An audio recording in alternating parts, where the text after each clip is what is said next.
Hey, good morning. I'm going to try to keep this as brief as I can. While I was editing the first two episodes of this series, I found myself saying, okay, move along, let's go, let's get something going. It's been two episodes and all I've got is the guitar sealed. But I wanted to also include everything that I did during that build so that everyone can appreciate and understand the challenges for someone doing a guitar kit for the first time. This was my first build and the kit does not come with instructions. And I kind of understand why it doesn't, because there are no two finishes alike unless you're doing the same guitar twice. So you've got to figure out how you're going to do your finish and then the build. And once the finish is done, the build is fairly easy. Like a day, day and a half, you can have it assembled, the setup done, and playing. That said, I also wanted to show all the mistakes that I made because I'd like to have people learn from the mistakes that I make so they don't have to experience the challenges that I did. And I did make mistakes. I didn't vacuum after I sanded from the sealer and the epoxy, which once I applied the sealer over the pores, what pores were left that I didn't know about, I thought it was smooth. The sawdust sucked up the sealer and then opened up the pores. And then I was like, why do I have pores? And I shouldn't have pores. And that's because I really did. The filler needed to be done in more than one coat. All kinds of challenges. When I apply the color, you'll see that I hit it with yellow, and when I went over it with red, I was too heavy-handed, laid it out too heavy, and I covered most of the yellow, all the yellow. So there's really no yellow left. When you look at it close in person, you can see a little yellow through the middle, but it's not a three-tone sunburst. It's now like a two-tone sunburst.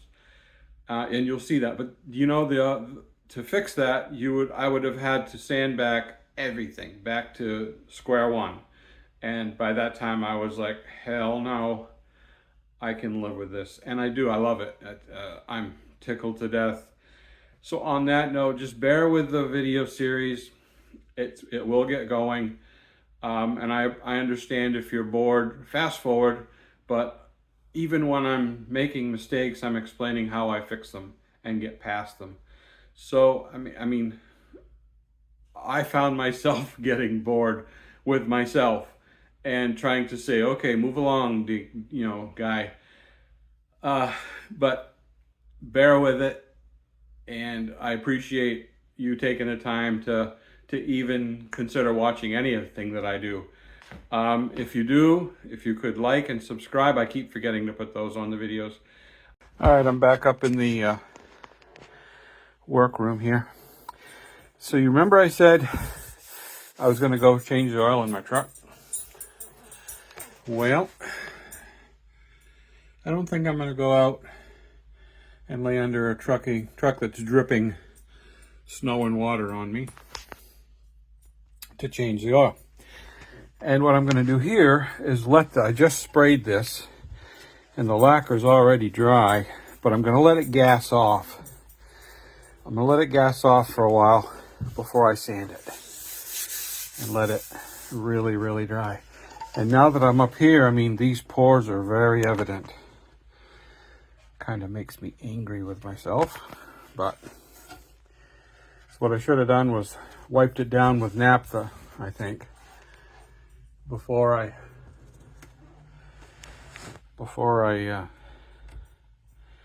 tried to spray it with lacquer.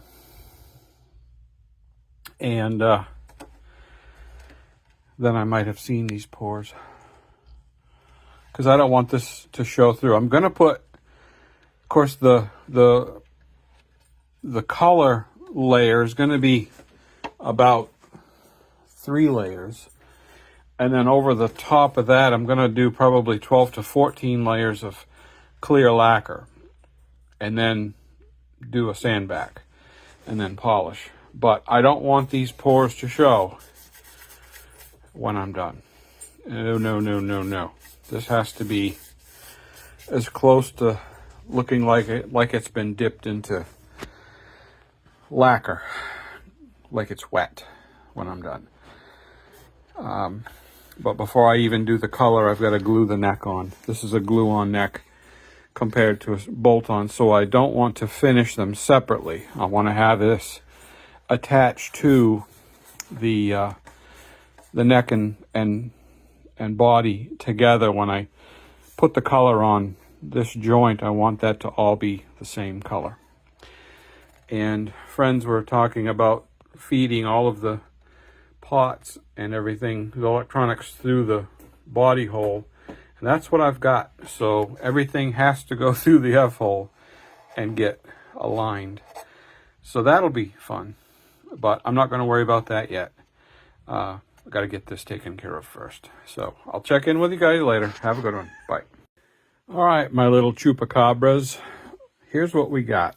This, I have put another coat of Porfill epoxy on here, and you can see in this light better those pores.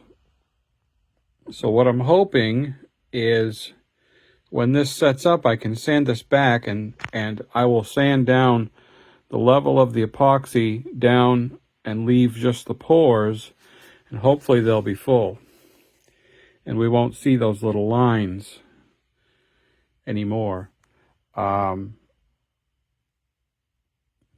Yeah, and I'm not going to go any farther with the sides or the front until this is the way I want it to be. So this is going to be where I figure out how to get this done. And I'll check in with you later. Have a good one. Bye. All right, let's do a guitar update, shall we? I know it's been a few days. Lost track of time. There was Thanksgiving, and then there was Friday. After that, Saturday showed up, and next thing you know, it's yesterday, and I'm like, I need to get on this. So the simple answer, I figured out why I had my pores still available when I sanded this. If you recall, in the first video, I said that I had sanded the neck and the body to 400 grit, and then I was going to do the Porfill. Well, I never vacuumed it after I sanded it. So when I did the Porfill, I still had sawdust inside all the pores, every pore. Got all done. Then when I sanded that back and I did vacuum it, I sucked all the little sawdust out of the pores, leaving the pores, which defeated the purpose of everything I had done. Yep, I'm smart like that. So I redid it since the last time I saw you. Everything's been redone. Look at that. Pore filled, sanded back. All this has got 4 coats of lacquer. The neck has 4 coats of lacquer. The neck is just beautiful. Just gorgeous. And you notice I've taken the tape off the fingerboard and the body, the neck pocket. So the next step is going to be to sand all this back to 800, okay, and start doing the finish. Now you notice this neck is a glue-on neck. Okay, there's no bolt on, so I'm going to attach the neck before I do the finish, because I don't want any irregularities in the finish between the body and the neck. You know, if I do them separate, there might be.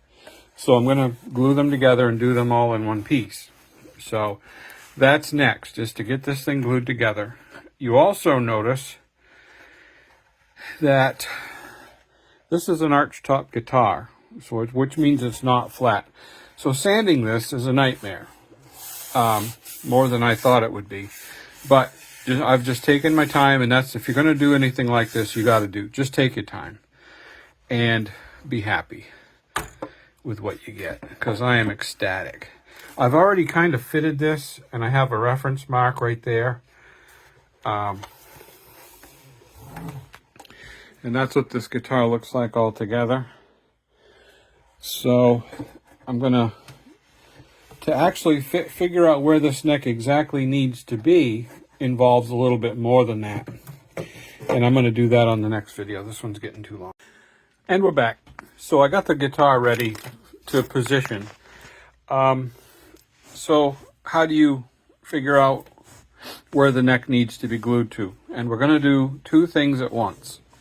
Three things, actually.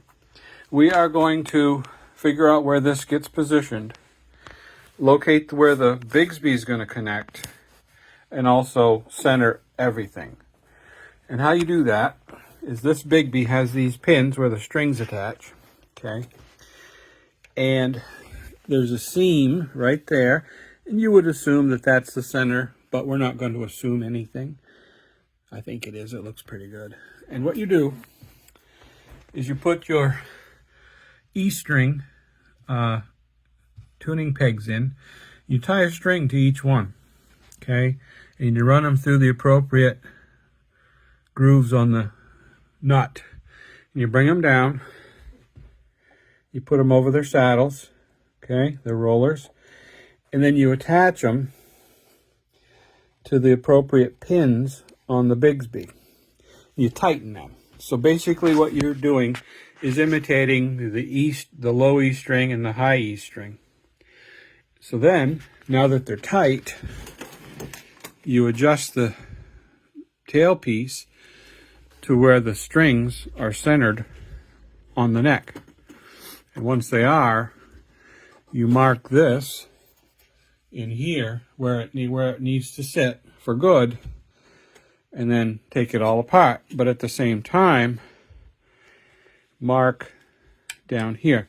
Now, Bigsby has a deal where they have an adapter that means you don't have to drill holes into your body of your guitar. That being said, my guitar doesn't have a tailpiece hole.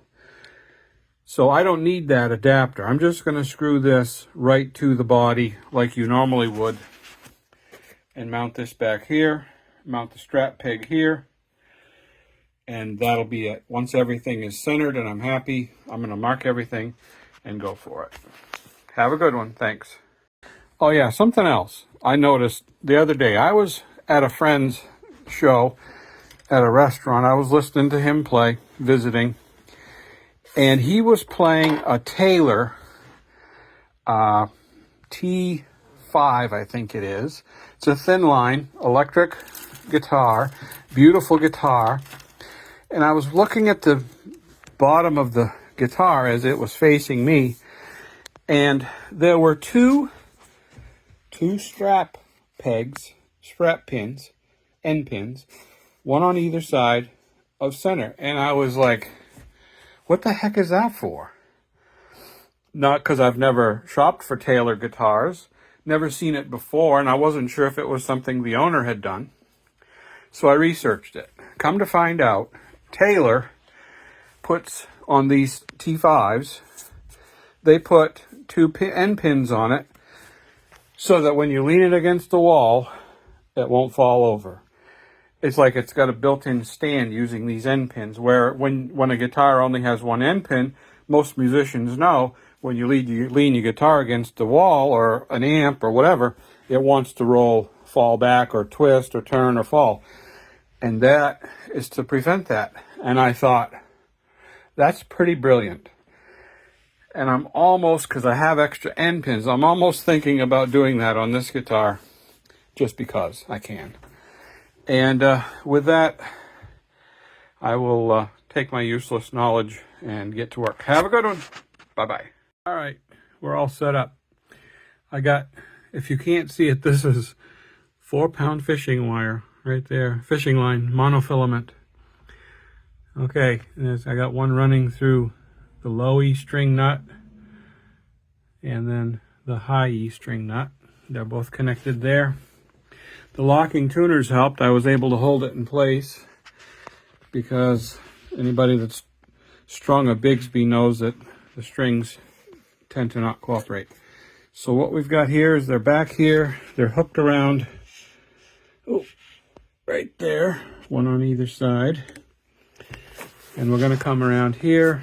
We're going to eyeball it over the bridge. The bridge is, I don't have the inserts in there, but I'm just going to come back like right about there would be center. And then we're going to eyeball it. Looks pretty good right there. I tried clamping the Bigsby down. That didn't work. But you notice that that's pretty darn close to center right there. So we will go with that. Mount that centered. And actually I can mark my holes for the Bigsby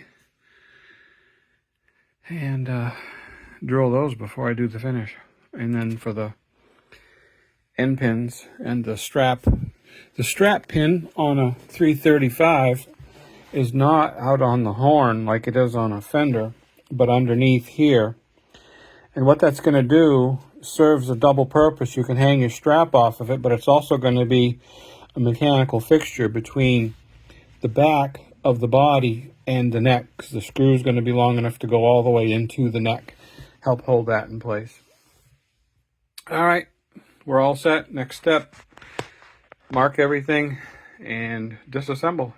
Have a good one. Bye. Hey, good afternoon, everybody. Just checking in with you.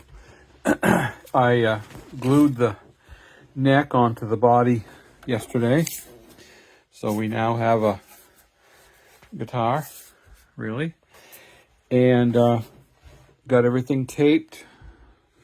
Everything has got tape on it. The tape I used I got from Stuart McDonald, and it is this 1/4-inch vinyl tape, which allowed me to turn curves with it around. So that's all done. This is so smooth. It is like really smooth. Like it feels cold. It's so smooth. So I started putting color to this. I'm going to do the sunburst on the body. Probably not on the back. I was looking at a bunch of Gibsons, and depending on the model, some of them have lighter hues here, where they're dark in the waist, dark in the horns, and dark back here. I'm going to have that all be the same color. Since this is my first time doing this, I'm not going to try to not get too fancy with it. The head, because the body is maple and the neck is mahogany, as you can see, they're different colors by a lot. So if I try to do the same stain, it's going to look way different.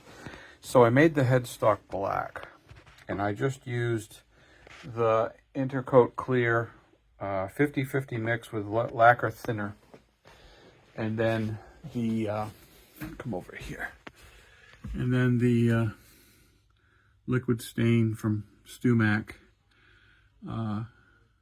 black, and I've got the other 3 colors plus blue, but the other 3 colors are going to make up the rest of the body. So just so that way this won't look completely different from that, even though it's got the same stain. I'm just going to make it black, and then the sides and back, front and back, and neck are going to be all the same. So that's where we're at. I'm gonna probably take tomorrow off. I've got to go get some guitars to have ready for Christmas, so I'm gonna have to get on that. If that means takes me away from this for a few days, then that's the case. But I might post some videos of the guitars I'm gonna do. I'm gonna do setups, neck relief, string gauge, which is over there. Nut files if I need it, truss rod adjustments, neck string height, intonation, the whole shooting match. Just going to go through them, make them good and playable, and then they're going to go to the Salvation Army for Christmas gifts to kids that wouldn't normally have the opportunity to have a guitar. That said, I'll check in with you guys later. Have a good one. Bye.